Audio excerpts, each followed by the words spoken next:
back to Pocket Rockets, and this is my WPL D12.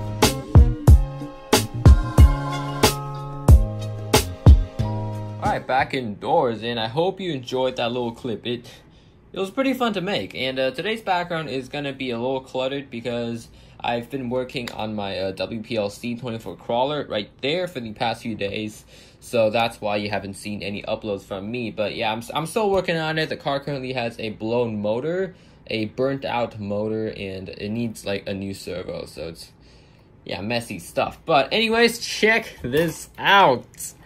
Fully painted. It looks great, guys. So yeah, this video I want to go over everything that we've done to the car so far, and just kind of do a little progress report, and just generally talk about this car.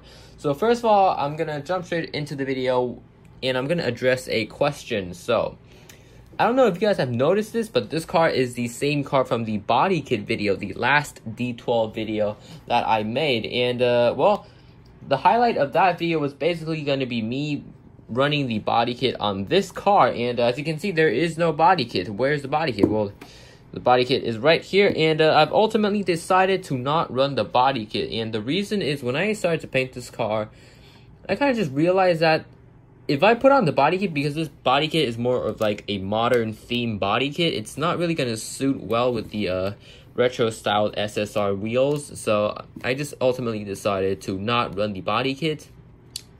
And well, that's not like the end of the body kit. I do have another spare set of D12 bodies, D12 cab, and a bed. I have a spare set of those, so I'm probably going to be running the body kit on one of those instead. And when I do eventually run the body kit, I plan to do something a lot more than just a plain paint job. I want to do like a full livery on it, so that needs planning. So yeah, didn't get the chance to run a body kit on this one, but I think it's gonna all work out for the better. And also, I think last time I forgot to show you guys, there is a intercooler included in the body kit as well. So yeah, now moving on to the main star of the show. So I'm gonna show all of the paint that I use for this one, just to clarify things up. So I use Tamiya's TS line, which is for plastic. So for the base coat, I didn't use a base coat. For pre-paint prep, I basically just sanded the car down. I sanded the edges down to make sure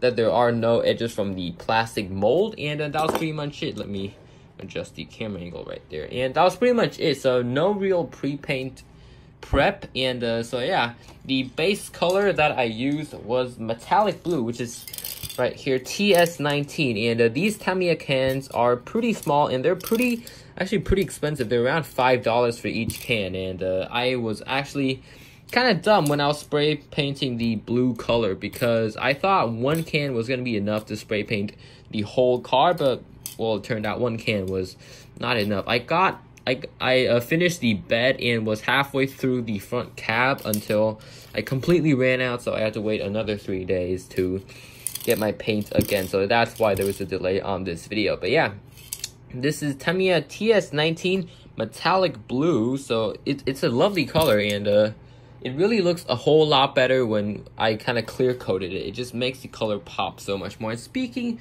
of clear coat, here is the clear coat that I use, another Tamiya color, the Tamiya color TS13. This is just the clear coat, and yeah, I think this is pretty self-explanatory.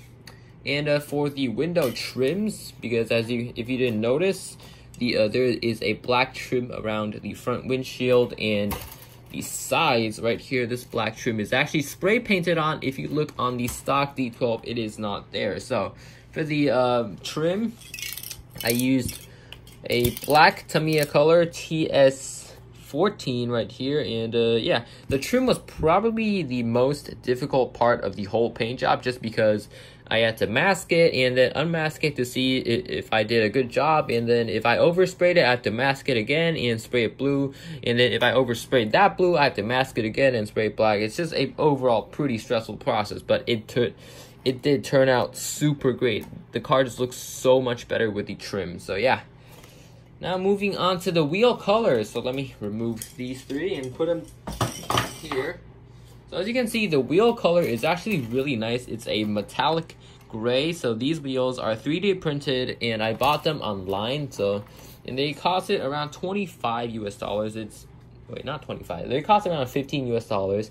It's definitely not cheap, but I really like the way that they looked. And I think this is a SSR design. It's definitely not licensed, but yeah, the color of the wheels are a Tamiya TS94 metallic gray. So this color, it's actually pretty hard to spray because the color doesn't want it. The color, when I sprayed the color, it didn't really want to seem to stick to the 3D printed surface, so I had to spray it multiple times and ended up using a good half can of the paint. And actually, a little fun fact, I was actually debating with myself if I should paint my car this metallic blue or pearl white. That'll really be a different car, but in the end, I chose the metallic blue because I just felt like less people had blue on their D12, and I wanted my car to be a bit out there, you know? So yeah, enough talking about the paint. We're going to talk about the actual paint finish. So, as you can see, it's pretty reflective. There are some inconsistencies in the paint. It's definitely not perfect because this is my first time spraying an RC car body. Like, right here, you can see the blue is a bit deeper. You actually can't see on camera, so that's a good thing. But yeah, right there, the blue was a bit deeper because I had to spray that multiple times because the paint wouldn't stick.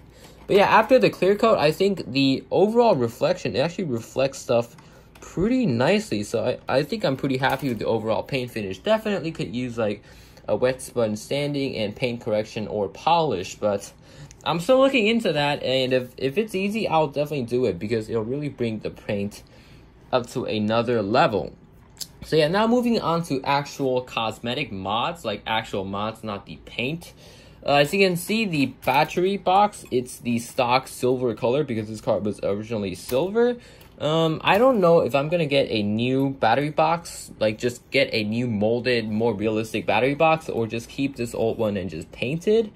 I don't know, but I think it's a worthy decision, and I think this car is like mainly done, and there are just like some small details that I'd like to change. So for the wheels, these are 3D printed, and these are 3D printed SSR styled wheels, obviously, with the Tamiya spray paint. And these wheels do not need any adapters because for some D12 wheels, for like Tamiya M chassis wheels, they fit the D12 really nicely. But for the wheel lug, you need adapters to transform the transfer the original wheel lug diameter from 5mm to 12mm, which is the standard size for RC wheels. Which, let me show you what I'm talking about. Let me go get a random wheel. Okay, this is the stock D12 wheel, and as you can see, the lug diameter is 5, so it's kind of small, but here is a average aftermarket wheel. As you can see, the hexagon lug is a lot bigger than the D12, so basically you need an adapter in order to install these wheels. And some people do sell these adapters, and they're about $3 a pop, so they're not that bad. But these wheels, as a bonus, do not need adapters, so that's really nice. And moving on to the front basically is pretty basic. We obviously have the blue paint, that's obviously, and we have a license plate that I made from a PVC board that I got in like a art supply store. So yeah, this is actually waterproof and it's really nice. And for the front, I think the most proud thing that I have is this turbo badge right here. This turbo badge I actually got from a sticker sheet, like specifically made for RC cars. Let me see if I can go get it right now. Wait. Oh, here it is. Here's the sticker sheet. Nice. So yeah, this is the sticker sheet. We have a bunch of JDM stuff on here, and I'm not planning to go crazy with stickers on this one because I kind of want to keep it looking classy, you know? But yeah, this turbo sticker came off of here. So yeah, it looks pretty nice. The stickers are pretty high quality, and they were only $3, so they were really cheap. They're just the same as the adapters. And the most expensive mod, the second most expensive mod that I got to this car are definitely the mirrors. Check this out. Check out the mirrors on this car.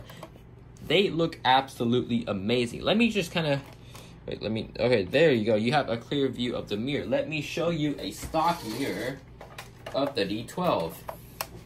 major difference, right? So this is just a slimmer and nicer design, and as opposing to the original D12, it's kind of more fat and more kind of just bulky look. I like this slim look better. And this sticker, this mirror is actually a assemble it yourself. So basically you have this part down here and this metal part here and the actual mirror itself. And if you twist the car around, you will see that the mirror actually it does reflect, and you could actually adjust it, which is a really nice touch. And it actually says Suzuki on there, and I think that's just a really cool detail. And these mirrors were about $6 minus shipping, so I think they were altogether pretty expensive, but not that bad. And now moving on to our final modification. This is a DIY modification. We got a DIY shifter knob made from head pins, the head of the head pins. Right there, we have the shifter knob. And the interior is pretty much stock in here, but I definitely do want to kind of upgrade this interior a bit. And now basically, well, now the all of the custom bits are now explained. Now I'm gonna go on to say what else I want to do to this car, and I'm not sure like everything that I want to do to this car right now, but right now what I would really love to change is the interior color, because as you can see on the outside we have this really nice blue color, but the interior is still the ugly silver color, and there are still like some overspray on the interior, so I maybe would want to just paint the interior just a normal flat gray color. I think that'll really look nice. And also I kind of want to paint the underside of the bed, because right now you can see right here there is some overspray from when I was spraying the bed, and it does not look good when you flip the car over. But yeah, I think that's pretty much it. And overall I'm pretty happy with the paints. I'm actually really happy with how the paint turned out. I think it looks super good under the sun. Like, let me just show you guys. Like, check that out. Check out that flake. That looks awesome. Like, just, oh, look at that. That looks gorgeous. So, yeah. Okay, my light just decided to quit. Anyways, I think this is a good indication. Oh, that works too. You can really see the flake of the paint here. But yeah, I think this is a good end to the video. If you want more WPL D12 videos, just comment, like, subscribe, and I'll know that you like more videos of the D12. But yeah, I'm going to be getting back to more 164 reviews for the next video, and I hope you enjoyed this one. I hope you enjoyed the little clip in front of it. I'm not going to drag this on forever. Goodbye.